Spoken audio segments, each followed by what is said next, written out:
Hey guys, so today I wanted to talk to you about how I left the organization.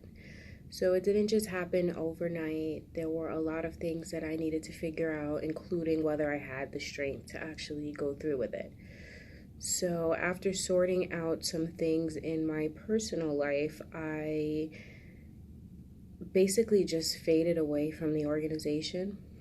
I moved about 15 to 20 minutes out of the area that I was in.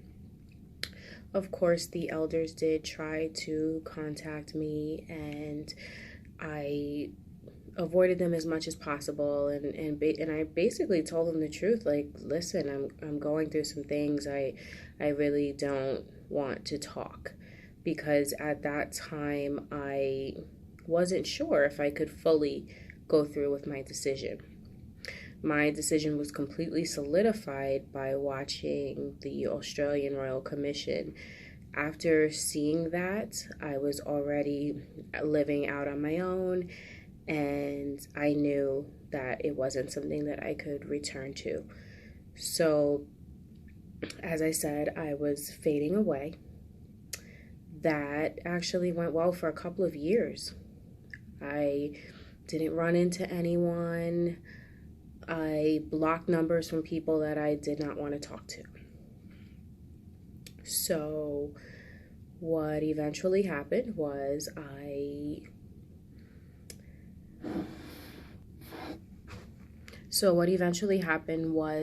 received a knock at the door from two Jehovah's Witness elders. Now, as I said, this was 2 years after I had walked away or faded from the organization. Now, during this time, I had had some contact with my Jehovah's Witness family, so they were aware that I wasn't going to meetings and that I was not living a witness approved life. I mean, I wasn't doing anything that was horribly wrong, but I was not living the life of a witness. But because I was not disfellowshipped or anything like that, I still did have limited contact with my family. So the elders came and knocked at my door, and they buzzed the bell and identified who they were, and I did not have them up to my apartment. So I expected that they would probably follow up with some written correspondence. Now, I never gave them an address, so the part that's really creepy is that I feel like they looked me up somehow and found out where I lived. And there might have been a bit of stalking involved, because getting to my place is a little bit complicated, and somehow they managed to find out where I was. So lo and behold, about 2 to 3 weeks after that, I got a certified letter from the elders, and it was inviting me to a judicial committee.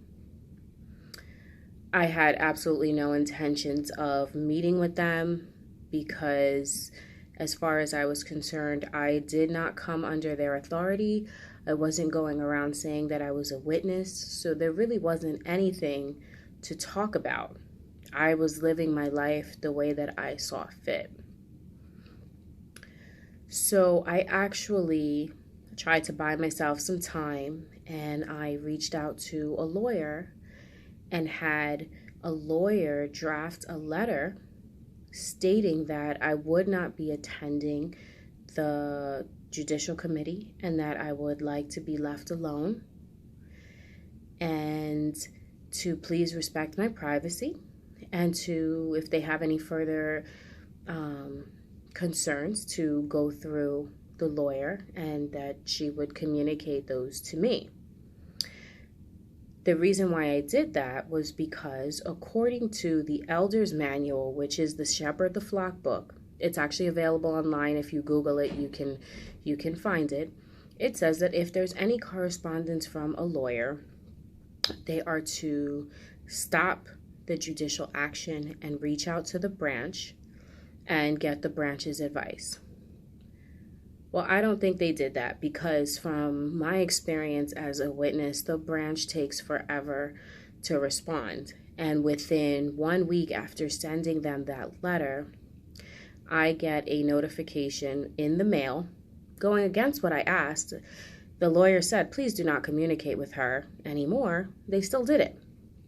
They sent me a notice saying that I was to be disfellowshipped and that I had 7 days to appeal that decision. So that was pretty much it. I did call my parents as a courtesy to let them know, hey, this is what's been going on for a couple years, which you've known, but now it's official. They are going to disfellowship me, and that's that. And from that moment on, my parents said their goodbyes. It wasn't a heartless conversation, but there really is no way to say goodbye to your family. My mother told me how much she loved me, and I believe that she does, but that our relationship would have to change.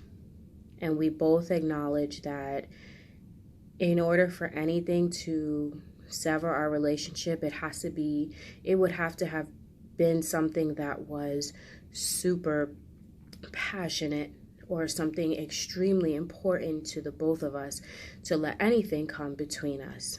So just as strongly as I feel like the organization wasn't for me and that there was so many things wrong, she feels just the opposite, enough to say goodbye to her only daughter, her only child. I know that it was a painful conversation for her to have. It was equally as painful for me. I love my mother. I love my stepfather. I love them both dearly. And my hope is that one day they wake up. I will never stop losing hope for them. And in the conversation with my mother, she said that she will never lose hope for me. And I said, Mom, I hope the same for you. I'm not giving up on you either. I really hope that one day you choose your daughter. And I have a daughter, and I hope that you choose your granddaughter. My mother does not have a relationship with my daughter, which is unfortunate. But I am still holding out hope that one day they will wake up. I feel like with so much information being out there, more and more people are going to be forced to wake up, whether they want to or not. It's just going to be in their face. And when that happens, if it happens, I will welcome them back with open arms. But at the end of the day, no matter how painful it is, life still has to go on. And staying a part of something that you no longer believe in, you're not doing anyone any favors. In fact, when I was struggling to make my decision, I was physically ill. When I no longer believed and I would sit in meetings, there would be times when I would go into the bathroom and I would be in there crying. I would have panic attacks. When the weekends came, I could hardly get out of bed because I was physically ill. That's not a life I could live, not even for my mother, who I love dearly.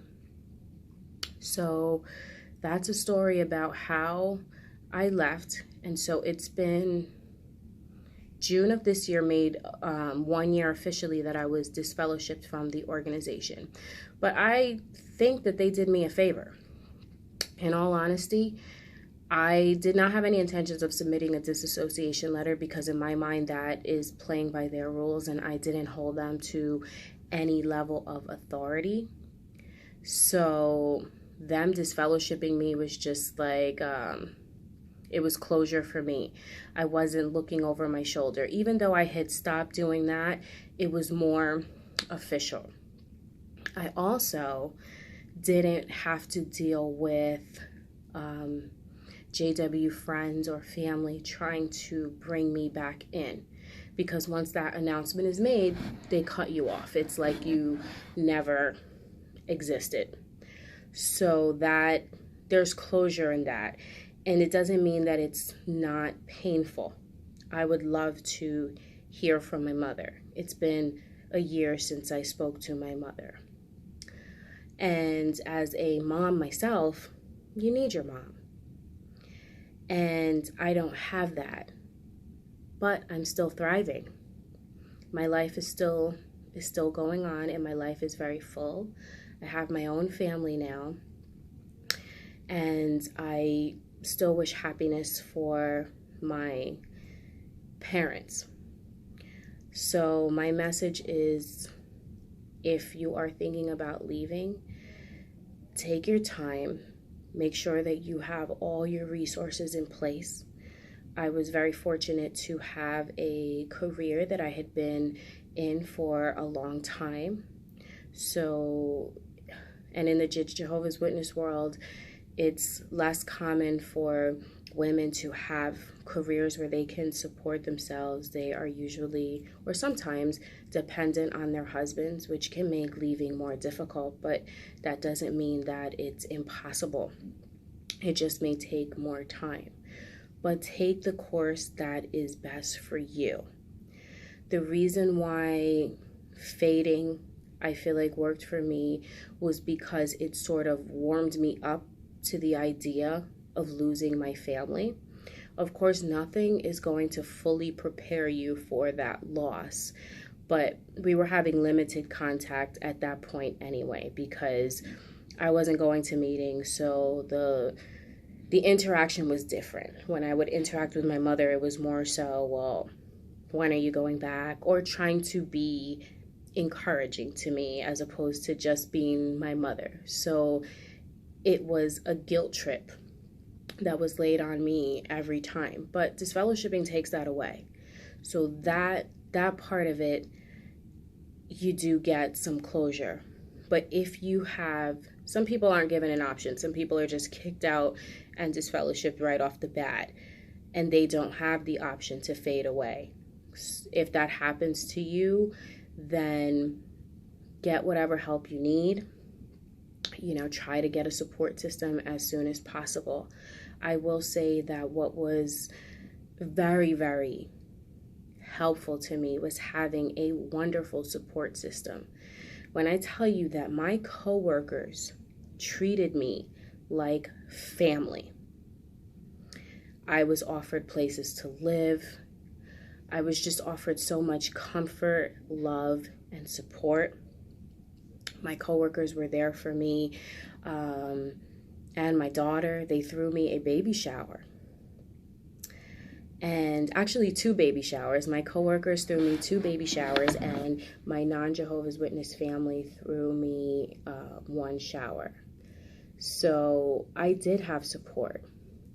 And so the quicker that you can make friends outside of the organization, the better.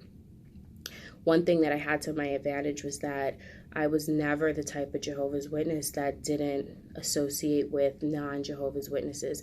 I have always had a job, a full-time job, so I was around my coworkers and instantly connected with people and made friends. So I had that, in my back pocket, and I understand that coming from an organization like the Witnesses, it may not be as easy to make friends, but try your best if you're thinking about leaving to have a support network, whether it's non-Jehovah's Witness family or coworkers. Try to make friends as quickly as possible because you will need others, even if it's just to cheer you on.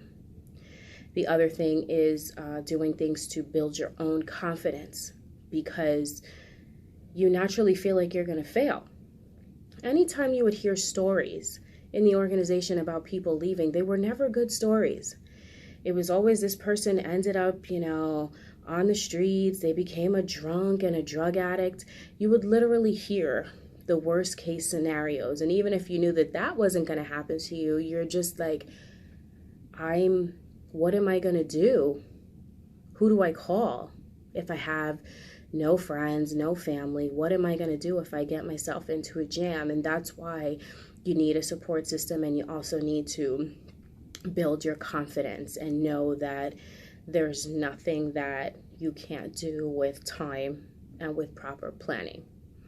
So this video was a little longer than the other videos that I've made, but I did want to share a little bit more of my story. So thank you for watching, and if you liked the video, please also subscribe to my channel. Let me know what you thought, and let me know if there's anything else that you would like for me to discuss in future videos. I have a few topics in mind, especially for women, that I would like to talk about, like women leaving the organization. So if there's anything specific, ladies, let me know. And again, thank you all for watching. Bye.